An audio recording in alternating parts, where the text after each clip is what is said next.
Assalamualaikum warahmatullahi wabarakatuh. Sahabat Ikhwanul, ketemu lagi dengan saya Ikhwanul Iksan. Pada malam hari ini menjadi lumayan karena luar biasa karena tamu atau narasumber kita pada hari ini seorang praktisi, seorang ahli air minum, khususnya penyediaan air minum baik perkotaan maupun perdesaan. Dengan kata lain bahwa pada malam hari ini kita akan bicara lebih teknis lagi khususnya terkait penyediaan air minum. Sahabat Ikhwanul, berbicara tentang air minum, kalau kita tahu agenda Millennium Development Goals, kemudian ditindaklanjuti dengan Sustainable Development Goals, ada 17 agenda di dalamnya yang salah satunya pasti penyediaan air minum. Bahwa di tahun kemudian oleh Indonesia itu diratifikasi menjadi kegiatan program 100-0-100, yaitu 100% akses air minum, 0% kawasan kumuh, dan 100% akses sanitasi. Nah, air minumnya air minum layak 100%, ditargetkan di 2030 harusnya seluruh wilayah Indonesia ini sudah dilayani oleh penyediaan air minum, khususnya di perpipaan. Nah, sahabat Ikhwanul, sebagaimana yang kita ketahui bahwa Riau, lahannya gambut semua, tentu tantangan penyediaan air minum ini cukup menjadi beban yang luar biasa karena tidak gampang penyediaan air minum di wilayah gambut dengan di wilayah yang normal, katakanlah mungkin di Sumut atau di Sumatera Utara atau di Aceh atau misalnya hampir di semua Pulau Jawa. Kalau di sana mungkin sumber airnya kurang, tapi kalau kualitas air mungkin lebih baik dibanding dengan yang kita di Riau. Sedangkan kita di Riau hampir di semua kabupaten kota itu gambut sehingga air kita berwarna. Dan kadang-kadang sebagiannya juga berasa, bahkan unsur-unsur kimia atau besi dan lain-lain itu cukup tinggi. Nah, ini selalu menjadi tantangan berat bagi kita untuk penyediaan air minum. Bersama saya pada malam hari ini kita sapa saja Bapak Nyoman Yasa Negara, seorang praktisi penyediaan air minum, dan beliau juga pemilik atau ownernya PT Bayu Surya Bakti Konstruksi atau BSDK. Selamat malam Pak Nyoman. Selamat malam Pak Iwan, terima kasih banyak. Sehat, terima kasih banyak. Sehat Pak Nyoman? Sehat. Nah, ini saya sebenarnya teman lama juga ya Pak Nyoman ya. Betul. Nah, cuman sekarang sesudah pensiun ini temannya jadi berubah ini, jadi lebih kepada kekeluargaan. Kalau dulu mungkin lebih kepada pekerjaan, tapi kalau malam hari ini kita lebih kepada kekeluargaan. Nah, saya sangat tertarik sekali sebenarnya pada waktu itu dengan kegiatan-kegiatan Pak Nyoman, cuman karena masih hubungan kerja kan susah juga Pak. Baik, tapi Pak. kalau hari ini saya ingin eksplor ini apa sih sebenarnya gitu dan seberapa besar nih peran Pak Nyoman terhadap penyediaan air minum khususnya di daerah Riau ini. Pak Nyoman, kalau boleh saya sampaikan terlebih dahulu, maaf nih izin Pak Nyoman ya. Sahabat Ikhwanul, terkait dengan penyediaan air minum ini mungkin selintas saja kalau bisa saya sampaikan bahwa sebenarnya ada macam-macam tingkatan juga. Jadi kalau yang selama ini yang kita lakukan ada SE 08 2020 dari Dirjen Cipta Karya, itu juga tentang penyediaan air minum dengan IPA Baja. Jadi itu yang konvensional, seperti kita lihat hampir di semua kabupaten kota kita sudah bangun baik dari APBN maupun APBD dulu itu penyediaan air minum yang pakai pipa baja itu Pak ya, yang SPAM IKK atau sistem penyediaan air minum ibu kota kabupaten. Kemudian di atas itu ada yang namanya ultrafiltrasi atau UF, itu tanpa bahan kimia tapi sudah menyaring lebih baik lagi. Nah, yang ketiga ada nanofiltrasi, dan keempat ada RO atau reverse osmosis itu ya Pak ya, itu kalau itu sudah lebih Nah, sahabat Ikhwanul, pada malam hari ini beliau ini Pak Nyoman sebenarnya lebih ahlinya itu praktisi lebih kepada yang teknologi nanofiltrasi.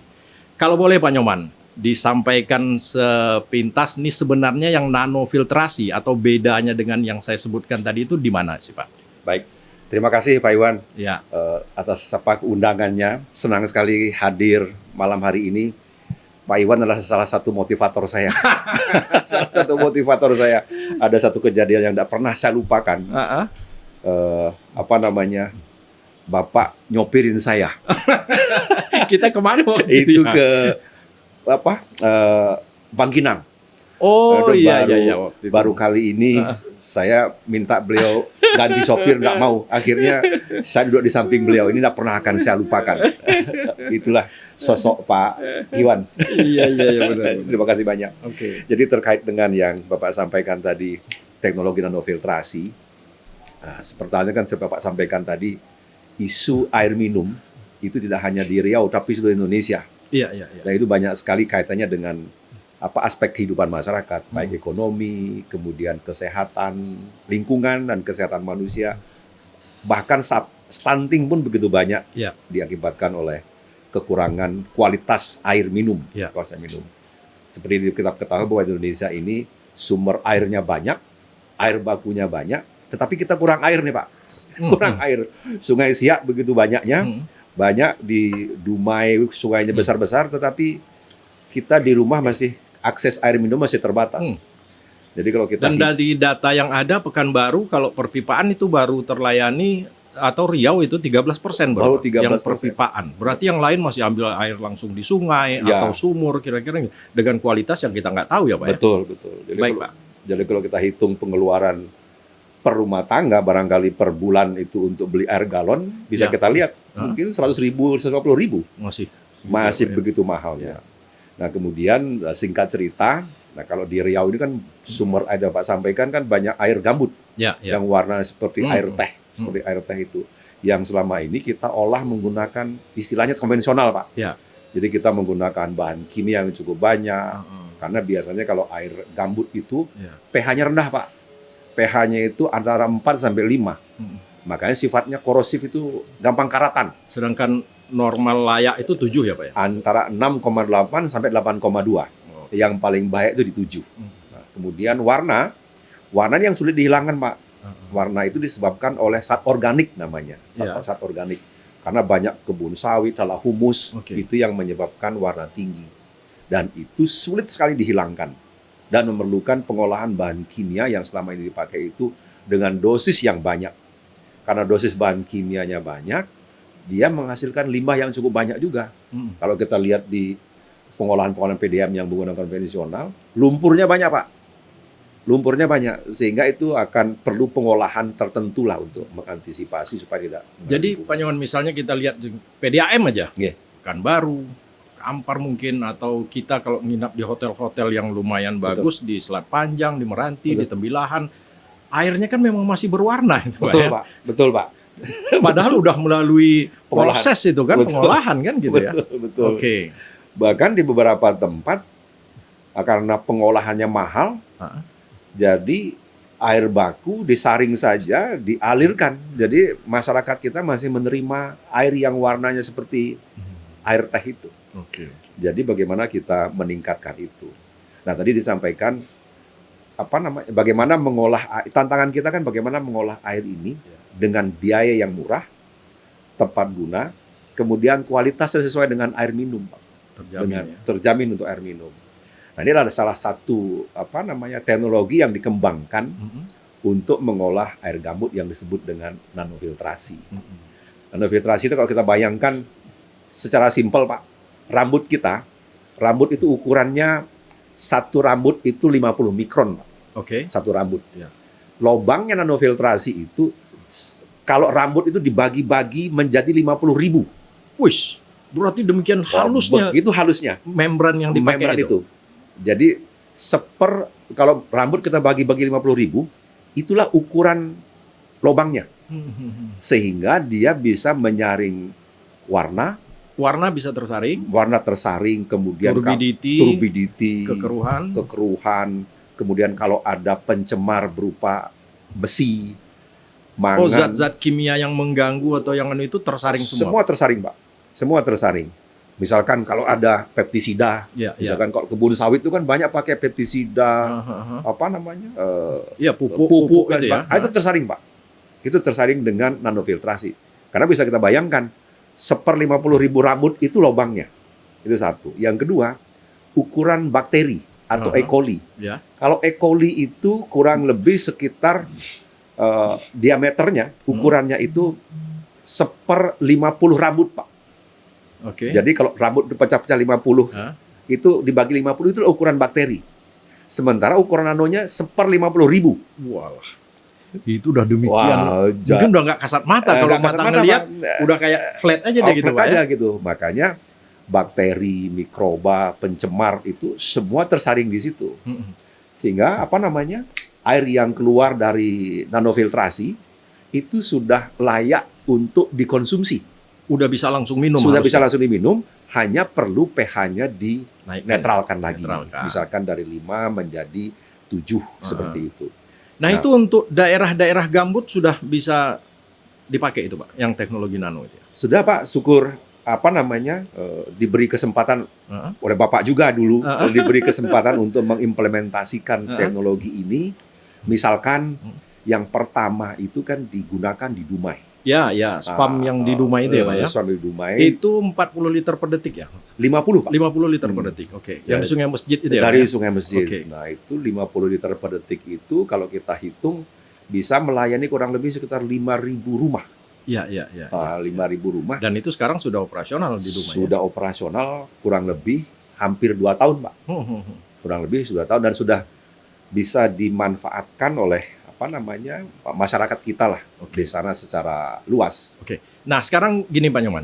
Jadi kalau yang konvensional atau yang IPA baja, Iya. yang kita gunakan di spam IKK yang banyak yang di kabupaten lain, Iya.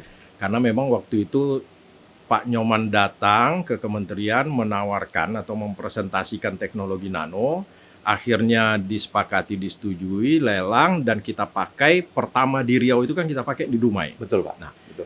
Itu kenapa kami memilih itu salah satu tentu di samping teknologinya, di samping hasil akhirnya, tentu terkait dengan biaya operasional. Betul, Pak. Bisa ceritakan Pak perbandingan antara IKK spam yang konvensional dengan yang nano ini, mana yang lebih mahal atau bagaimana perbandingannya, Pak? Baik, Pak.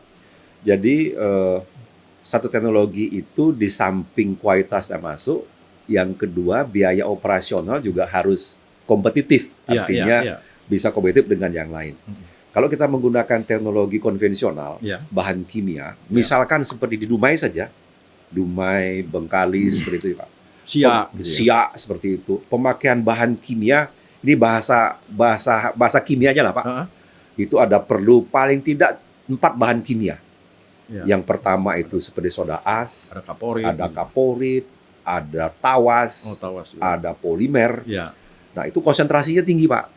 Sehingga kalau dihitung Ya. berapa sih biayanya bahan kimia, bisa sampai 1.700 sampai 2.000 rupiah per kubik per kubik. air. Ya. Itu baru bahan kimia Baru saja. bahan kimia. Oke. Belum biaya pemeliharaan, Listrik.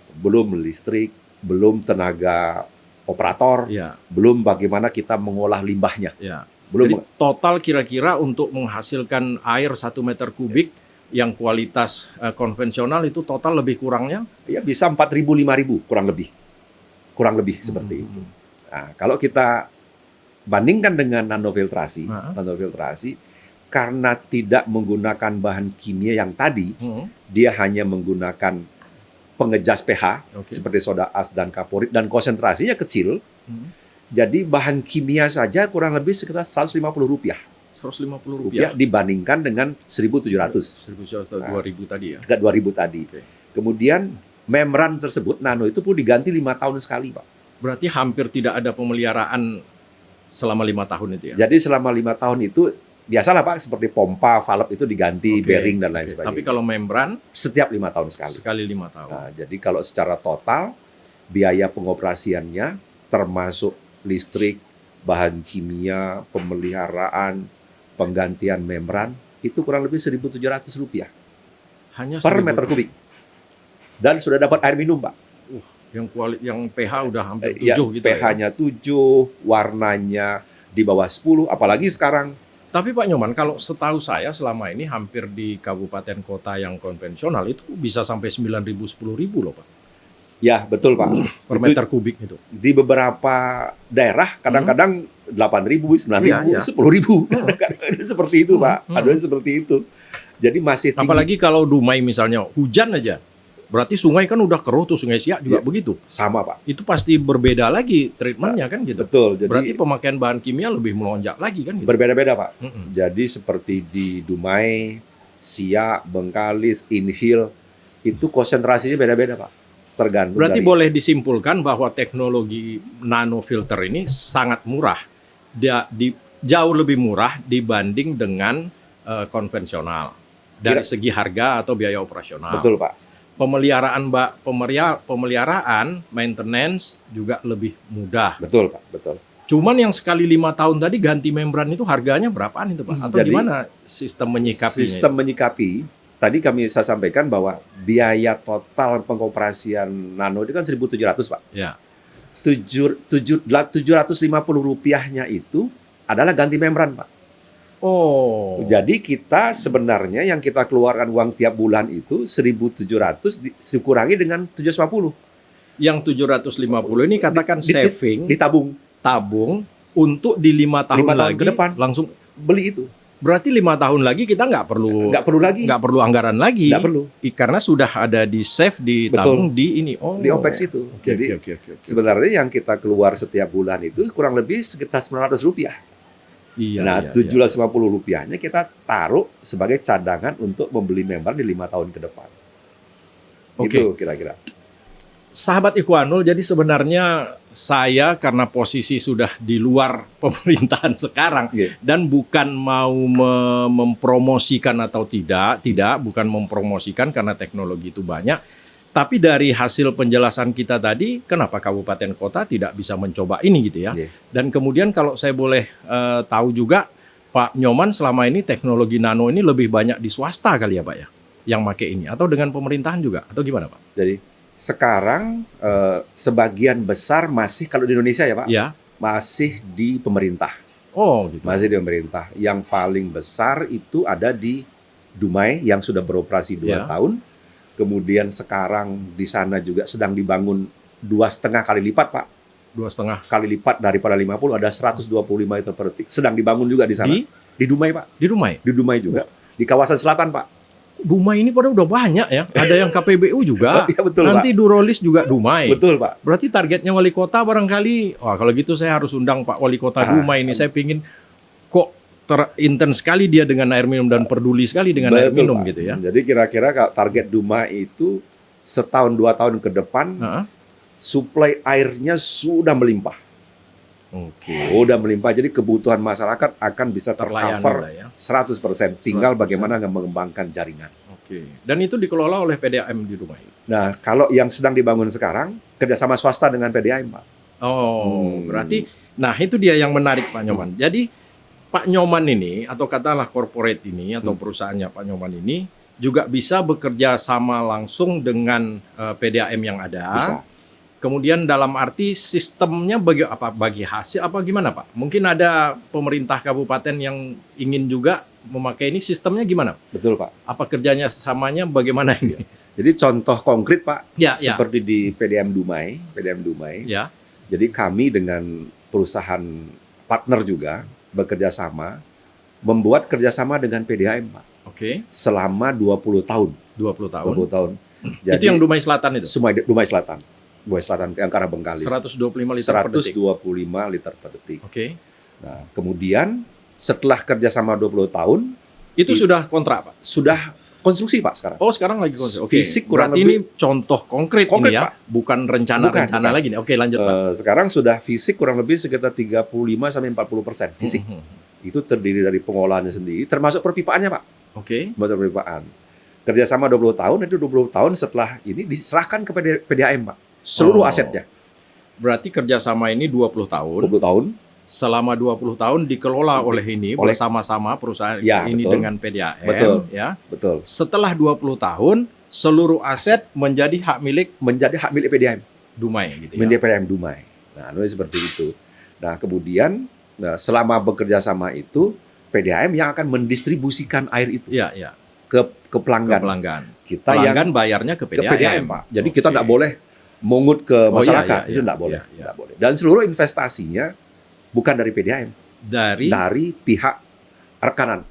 Nah, dari pihak rekanan. Jadi misalkan ada di beberapa daerah PDAM atau Pemda, misalkan memerlukan hal-hal seperti ini, bisa konsultasi atau mereferensikan di Dumai, Pak. Oh, Karena di bisa Dubai ke Dumai lah, bisa gedung studi banding atau studi nanya-nanya banding. dulu gitu ya. Dumai lengkap, Pak. Atau bisa melalui saya lah Pak, biar saya Betul. jadi calo apa jadi apa deh. Nggak enak kali bunyinya ya. Bunyinya nggak enak bener ya. Nah, Tapi setidaknya bisa nih ya. Tapi yang paling pas itu, nah sahabat Ikhwanul, Iya. mungkin ada pemerintah kabupaten Betul. lain yang berminat, yang tertarik dengan sistem pola kerjasama ini. Karena kalau mengandalkan APBD atau APBN Betul. memang sulit Pak. betul. Daerah kita hampir seluruhnya gambut. Iya. Masyarakat kita, seperti saya bilang tadi, baru 13% yang terlayani oleh perpipaan. Betul. Nah kalau ada perusahaan atau swasta yang bisa seperti ini, kenapa tidak kan gitu? Betul. Tapi yang tadi bercanda jangan ke saya, silahkan langsung ke Pak Nyoman atau Iya. bisa melihat ke Dumai, Betul. karena di Dumai sudah dikerjakan ya, Betul. sudah dilaksanakan yang begitu. Betul. Nah sekarang permasalahannya sesuai dengan undang-undang atau aturan yang ada, itu kan hanya bisa bekerja sama dengan PDAM Pak. Betul. Bagi kabupaten kota yang belum punya PDAM gimana Pak? Masih bisa, Pak. Jadi tidak harus dengan PDAM, tidak harus dengan begitu? PDAM, bisa juga dengan UPT. Oh kalau UPT bisa? Bisa, Pak. Oh. Bisa. Sepanjang dari Pemda, misalkan bupati atau wali kota menunjuk UPT itu yang akan bekerja sama dengan pihak swasta atau pihak manapun. Ya, ya, ya. Sangat memungkinkan hal-hal seperti itu. Berarti regulasi masih memungkinkan. Masih memungkinkan. Tidak harus PDAM, tapi UPT pun bisa. Bisa. Kalau UPT saya rasa hampir semua kabupaten kota punya UPT Bisa. air minum ya. Bisa. Dan itu pun bukan hanya dengan Pak Nyoman ini ya. Dengan siapa saja. Silahkan dengan siapa Siapa saja. saja. Hanya saja kebetulan pada malam hari ini saya mengundang Pak Nyoman karena ini sudah terbukti ada yang nano filter ini. Nah, salah satu pelaksana atau salah satu yang bergerak di bidang ini adalah perusahaannya Pak Nyoman sendiri. Ya, betul. Kalau boleh tahu Pak Nyoman, di Indonesia, di luar Riau, mana Pak yang udah jalan, yang udah baik itu di mana Pak? Kalau di Indonesia, di samping di Riau, ada di Jakarta malah, Pak. Oh, di Jakarta Di Pak? Jakarta itu RSCM, Rumah Sakit Cipto. Rumah Sakit Cipto Mangunkusumo, Aha. itu sudah menggunakan teknologi ini, Pak. Dengan Pak Nyoman. Nggih, teknologinya menggunakan nano, ini, ya. teknologi nano ini.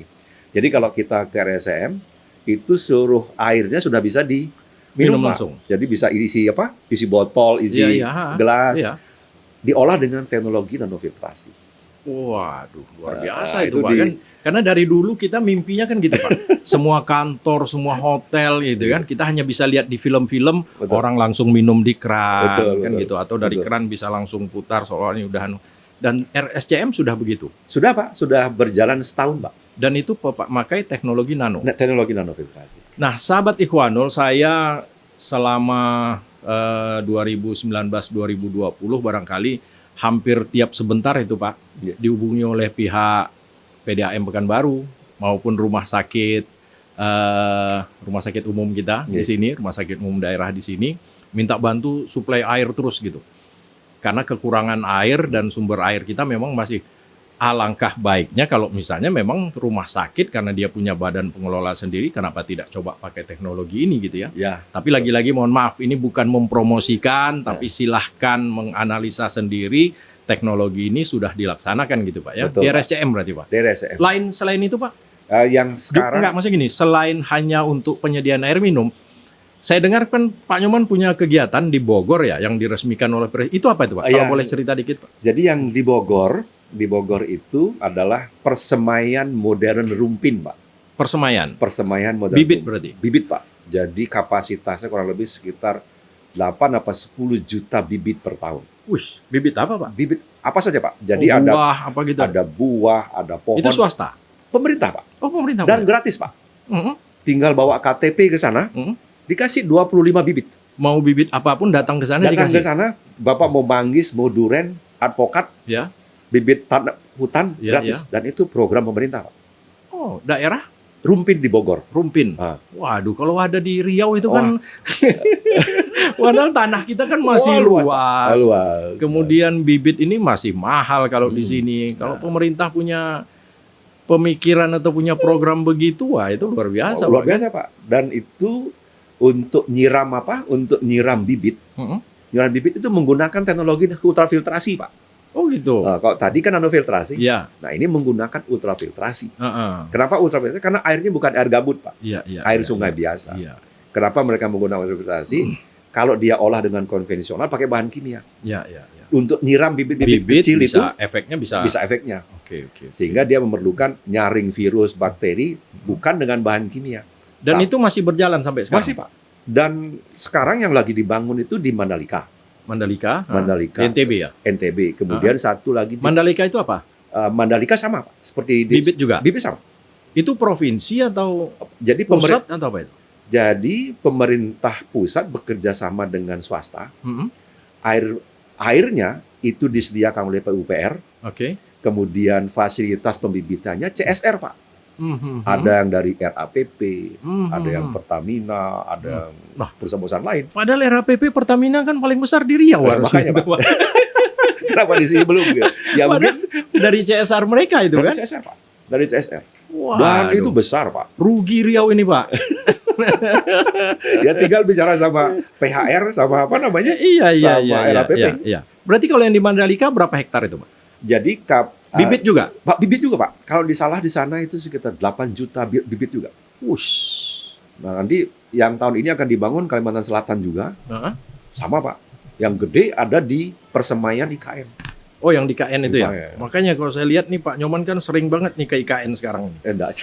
Enggak, Pak. Ini Diundang terus jadi narasumber di sana. kadang-kadang, Pak. Penyediaan air minum di Iya. IKN gitu ya. Kadang-kadang, Pak. Heeh. Sharing saya, Pak. Nah, Sering. kalau berarti sahabat Ikhwanul, saya sengaja mengundang Pak Nyoman ini memang padahal beliau ini di Jakarta. Ini kebetulan mungkin ada kegiatan juga di sini ya. Dan alhamdulillah beliau bersedia kita bincang-bincang tentang teknologi ini. Maksudnya tentu ya kenapa kita tidak manfaatkan ini gitu. Betul. Nah kemudian saya teringat dulu Pak Nyoman karena kita memang wilayah kita perdesaan jauh-jauh. Betul. Terluar di pulau-pulau kecil gitu ya Pak ya. Dan kalau teknologi ini lumayan mahal di awal untuk pembangunannya, ada nggak Pak yang bisa teknologi nano ini yang bisa dimanfaatkan untuk air minum pedesaan Pak? Katakanlah dengan kecil, mungkin setengah atau 1 liter per detik. Nah yang sehingga bisa ini menjangkau ke pedesaan-pedesaan itu. Kira-kira itu gimana Pak? Baik, Pak. Ya. Jadi terkait dengan sarana air minum untuk pedesaan, daerah-daerah terpencil yang penduduknya tidak banyak, Ya. nggak banyak dan jarang, paket ini juga bisa dibuat dari skala RT, lurah, kecamatan, Pak. Karena bisa dibuat dari kapasitas kecil sampai besar. Kecilnya itu berapa liter per detik? Kecil katakanlah setengah liter pun bisa. Oh ada? Setengah liter itu kurang lebih bisa untuk mungkin 10 kakak, 15 kakak. Ya. Bisa dibuat seperti itu. Dan itu kira-kira harga berapa itu Pak? Kalau untuk setengah liter, 1 liter satu per detik. liter Pak. mungkin sekitar 300-an juta, 300 350 juta, Ah, dan itu bisa dikelola oleh masyarakat Iya, desa sendiri Iya, sebagai iya. swakelola, iya. sebagai swakelola. Dan itu kan bisa apa namanya? Karena airnya air minum, Hah? konsumsi beli galon misalkan begitu, Iya. bisa untuk iuran memelihara itu. Hmm. Dan kebutuhan listriknya nggak tinggi, Pak. Bisa menggunakan solar cell misalkan seperti Iya, itu. iya. Kalau misalkan di pedesaan nggak ada. Nah, Jadi Pak- sangat fleksibel. Oke, tapi barangkali salah satu kan kita ada PAMSIMAS, Betul, penyediaan air minum berbasis masyarakat. betul. Cuman barangkali yang akan tidak tercapai targetnya itu karena PAMSIMAS, SANIMAS, PAMSIMAS yang berbasis masyarakat itu memang menggunakan tenaga masyarakat langsung sehingga mereka juga mendapatkan upah kerja dan Betul. lain-lain. Tapi kalau ini langsung dengan angka 280 sampai 300 juta tadi, plug barangnya jadi, mungkin multiplier efek kepada penghasilan masyarakat hanya itu saja yang tidak tercapai. Tapi sesudah itu, kalau ini bisa memanfaatkan teknologi ini, Betul. wah ini kan menguntungkan sekali bagi masyarakat di sana kan gitu. Betul, Pak. Betul. Jadi menguntungkannya dua. Yang pertama, pengeluaran membeli air minumnya kan berkurang, Pak. Iya. Otomatis itu kan saving. Bisa dipakai untuk pendidikan dan lain-lain. Iya. Anunya efeknya di sana. Mungkin di awal upah kerjanya tidak ada, tetapi di operasional dan lain sebagainya dari sisi kesehatan itu bisa masuk di sana. Gitu, Pak, kira-kira. Oke. Ya. Ini barangkali anu aja Pak Nyoman, Iya. sekedar kita diskusi saja. Di atas nano ini kan ada yang RO itu Pak. Betul. Reverse osmosis itu Iya. ya Pak ya. Nah itu kenapa hampir saya lihat banyak yang gagal itu Pak. Jadi Di begini, Indonesia ini banyak yang gagal gitu. Kenapa Pak? jadi RO itu, reverse osmosis itu kan digunakan spesifik, Pak. Ya, Misal- untuk air laut ya. Untuk air payau, Pak. Payau. Air payau, kemudian air laut. Ya. Nah, kemudian kenapa sering gagal gitu ya Pak? Kenapa sering gagal? Karena air yang harus masuk ke RO itu harus diolah dulu sebelum masuk RO. Jadi disaring dulu menjadi jernih sekali, Baru masuk baru RO. masuk ke RO. Oh, nggak bisa langsung air nggak laut bisa, gitu, Pak. nggak bisa. Oh, nggak bisa Pak. Jadi jebol itu. Jadi kalau pengolahan awalnya namanya pretreatment Pak. Ya. Pretreatment itu nggak bagus. 1-2 bulan rusak RO-nya Pak. Oh. Ganti membrannya kan mahal Pak. Iya, iya, Nah iya, kadang-kadang seperti itu yang menjadi hambatan iya. Oke. pengoperasian. Oke, berarti sejauh ini kalau bisa kita katakan yang masih sangat memungkinkan atau menguntungkan atau lebih ya lebih untuk visible untuk kita pakai masih di UV atau nano filter ini, Pak. Ya, ultrafiltrasi atau nanofiltrasi tergantung dari air baku.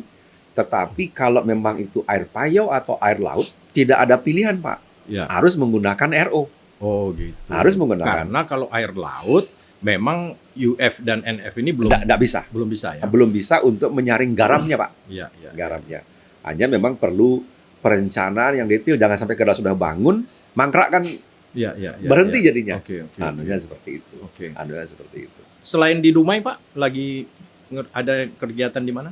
Yang untuk nanofiltrasi Ya. ada di Dumai yang kedua, mungkin di bulan depan atau di bulan ini ada di Riau juga Pak. Nah, Mungkin kapasitasnya cukup besar, juga hampir 100 liter oh gitu. per detik. Tapi masih dalam tahap anu lah ya. Tahap Persiapan kali ya. persiapan. Kemudian ada di Kalimantan Selatan. Heeh. Kalimantan Selatan juga menggunakan teknologi ini karena kebetulan Kalimantan Selatan, Kalimantan Tengah itu airnya hampir sama dengan Riau Pak. Ya, ya, pasti. Hampir Gambut juga sama itu kan. dengan Riau. Nah, kalau 2 bulan lalu kebetulan ada Hari Air Sedunia. Ya, ya, Saya sempat datang ke teman-teman Perpamsi di di di Kalimantan. Kalimantan Barat, seluruh PDM datang mencoba Paparan juga, Pak. paparan juga untuk mensosialisasikan hal ini. Siapa tahu ini bisa digunakan di beberapa tempat di Kalimantan, di Indonesia lah, anu seperti itu. Jadi tidak hanya di Riau Pak, Ya, ya, ada di Kalimantan Tengah, Kalimantan Barat, Oh, sudah jalan. Nah, anunya- Mandalika juga sudah. anu, Mandalika dengan ultrafiltrasi Pak. ya. Baik. Anunya begitu Pak, kira-kira gitu Pak. Oke, baik. Sahabat Ikhwanul, saya pikir khususnya pemerintah kabupaten kota di Riau, mungkin ini ada satu peluang. Silahkan saja, nanti di deskripsi akan saya muatkan alamat maupun profil perusahaan, kemudian juga barangkali nomor kontak yang bisa dihubungi barangkali. Tapi yang jelas sebelum pemerintah kabupaten kota melangkah ke tahap itu, bisa tuh jalan-jalan ke PDAM Dumai, Bisa. melihat bagaimana perkembangan pembangunan Betul. teknologi nano yang ada di SPAM di Dumai itu ya Pak ya. Betul Pak. Bisa melihat, karena Dumai itu pertama saya ke sana, sumber air bakunya kan di Sungai Masjid. itu, Sungai Pak. Masjid Pak. Sungai Masjid, waduh, waktu ke sana keruhnya warna ya udah Warna. pastilah semua Betul. orang juga tahu bahwa Betul. itu. Dan hasil akhirnya saya juga sempat melihat karena waktu itu masih sempat ke sana Betul. melihat hasilnya, pH-nya terukur sudah 7 Sudah 7. sampai 7 waktu itu ya Pak Betul, ya. betul. Berarti sebenarnya sudah siap minum. Sudah layak minum Pak. Dan yang tantangan barangkali memang menjaga stabilnya pH itu tadi ya Pak. Betul. Jadi salah satunya pH harus kita kontrol lah Pak. Dan itu udah pakai SCADA itu ya Pak? Sudah Pak. Jadi di sana sudah pengawasan otomatis Pak. Otomatis. Pak, operatornya pun cuma 1 orang Pak. Oh gitu, berarti jadi- sangat irit tenaga kerja juga ya Pak ya? Jadi efisien dari pengoperasian dan cepat pengoperasian. Tidak perlu Bapak pencet komputer, kira-kira langsung keluar air minumnya. Preparasinya nggak lama. Oke, nah saya kebayang kalau zaman dulu saya masih di air minum juga pernah. Ya. Nah itu kalau air kan kita ambil sampel air, Ya. berarti ini kadang-kadang main coba-coba juga Betul, itu betul. Pak kan? Betul, betul. Pak. Udahlah masukkan kaporit Iya, sekian, betul. masih kurang kasih soda Betul, as betul. kan gitu. Betul. Tapi kalau SCADA ini dengan sistem computerized ini, Ya. berarti sudah kelihatan, berarti tinggal masukkan semua hanya operator satu Betul. jalan gitu Pak. Kurang lebih begitu Pak. Kurang lebih seperti itu. Jadi semua sudah computerized, Mm-mm. sudah diatur oleh program lah seperti Ya, itu oleh ya, komputer. Yang penting operatornya memahami bagaimana filosofi prosesnya, udah bisa jalan. Dan bisa dikontrol dari HP Bapak. Oh dari handphone juga bisa? Dari manapun bisa. Nah ini udah canggih. Oh, udah kali canggih. zaman Bapak sekarang lihat ini ya. bisa 24 jam, bisa lihat dari komputer, dari HP, Nah, mau dari Belanda, mau dari Amerika, bisa Hah? dilihat Pak. Bisa kelihatan. Bisa kelihatan. Udah kayak CCTV aja kan persis, kita Pak. kita bisa lihat. Ya. Persis, seperti itu. Baik, sahabat Ikhwanul, saya pikir barangkali di sesi ini, di obrolan kita diskusi malam ini, tentu tidak menyinggung hal-hal yang sampai teknis sekali, tapi bagi yang berminat sudah disampaikan tadi oleh Pak Nyoman bahwa selagi di kabupaten itu ada, di pemerintah kabupaten kota ada air minum, ada PDAM atau ada UPT air minumnya, silahkan. Baik. Dan ini saya rasa menjadi satu peluang sekali bagi kita khususnya di Riau karena Pak Nyoman ini juga memungkinkan untuk bekerja sama. Katakanlah di awal ini kabupaten tidak modal sama sekali karena seluruhnya total dibangun oleh perusahaan, tapi tentu dengan kerjasama yang itemnya pasti disepakati dan itu biasanya sampai 20 tahun kontraknya, kemudian setelah itu ini menjadi milik dari kabupaten kota itu sendiri. Betul, Pak. Baik Pak Nyoman, saya pikir barangkali kita nggak menyimpulkan, cukup sekian diskusi kita hari ini. Kalau ada closing statement, Pak Nyoman silahkan. Baik, terima kasih banyak Pak. Jadi saya terus terang mendoakan Bapak sehat sekeluarga. Amin, amin. Dan tentu kita visinya sama, bagaimana membuat bangsa kita sehat dengan air yang sehat dan terjangkau. Kira-kira itu Pak. Terima kasih Pak. Baik, sahabat Ikhwanul, saya rasa demikian saja. Banyak maaf bila taufik wal hidayah. Assalamualaikum warahmatullahi wabarakatuh. Waalaikumsalam. Terima kasih Pak.